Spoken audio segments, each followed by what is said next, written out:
Estudiando la lección del día lunes podemos entender cuáles eran los antecedentes familiares de Jeremías. En realidad, Jeremías venía de un origen de sacerdotes, de gente santa que había sido dedicada al ministerio. Realmente, en el tiempo de Salomón, cuando Salomón afirmó su reino, hubo podemos decir, bueno, en realidad era un sacerdote llamado Abiatar, que por algunas razones políticas, sociales en aquel tiempo con Adonías, vino este sacerdote Abiatar y fue, por así decirlo, expulsado del sacerdocio por el mismo rey Salomón. Él lo expulsó y no solamente lo expulsó del sacerdocio, sino que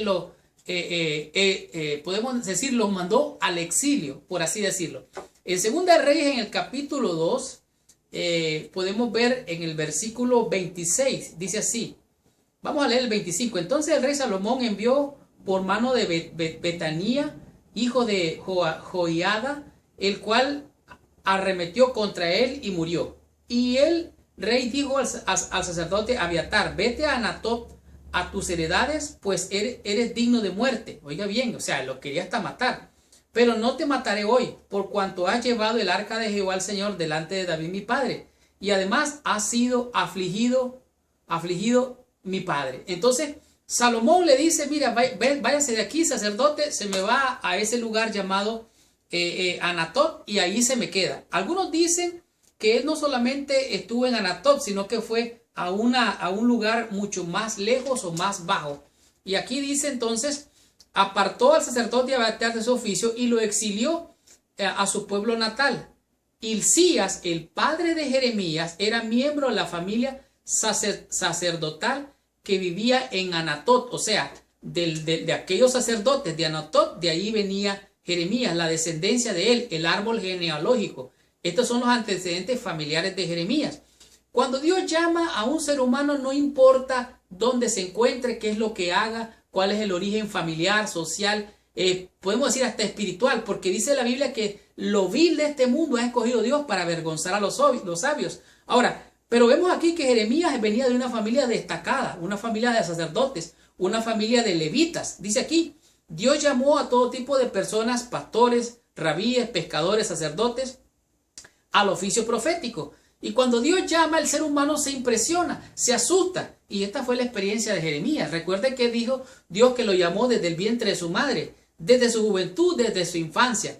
Y esto fue lo que pasó, igual con Jeremías, se asustó. Dios lo llamó y él dice: Señor, yo ni hablar puedo. Dice aquí: abrumado por el sentimiento de su indignidad, y exclamó: ay, Señor Jehová, he aquí, yo no sé hablar, porque soy un niño. Ahora, esto de hablar, recuerda que el profeta tenía que estar presentando las ideas que Dios le daba, tenía que tener articulación en su manera de hablar, era un don el hablar bien, y esto es lo que está refiriéndose aquí Jeremías. Dice: miembro del sacerdocio levítico, Jeremías había sido educado desde su infancia para el servicio santo. Durante aquellos felices años de preparación, distaba mucho de comprender que había sido ordenado desde su nacimiento para ser profeta de las naciones. De tal manera que Dios llama a líderes. A estos líderes son líderes espirituales, morales, que tienen que ser fieles a las leyes de Dios, cumplir con ellas y cumplir con la voluntad de Dios. Sin embargo, no siempre ha sido así. Jeremías se encontró con gente, líderes espirituales, mercenarios de la fe, que vendían el evangelio por ganancias deshonestas. Y Jeremías se enfrentó con esta gente, estos mercenarios del evangelio que andan vendiendo verdaderamente el evangelio. De tal manera que a este tipo de cosas se enfrentó Jeremías, pero él tenía su origen, era un origen realmente levítico. Dice aquí: otros abusaron de ella, hablando del liderazgo, y la violaron de manera que no podemos imaginar. Como pronto leeremos en el libro de Jeremías, el profeta tuvo palabras muy duras en contra de esos sacerdotes infieles que habían demostrado ser indignos de las responsabilidades y el llamamiento que se les había confiado. De tal manera que los antecedentes familiares de Jeremías, aunque vemos por un lado que habían cosas que habían aparentemente dado en conflicto con el rey Salomón, cuando Adonías y Abiatar fue mandado a Anatot, entonces allí aparece Jeremías de esa descendencia, de ese árbol genealógico, de tal manera que este fue un siervo de Dios escogido desde el vientre de la madre para este llamado profético. Continuemos con la lección, recibamos más bendición, estudiemos la lección del día martes con el tema que es el llamamiento profético de Jeremías.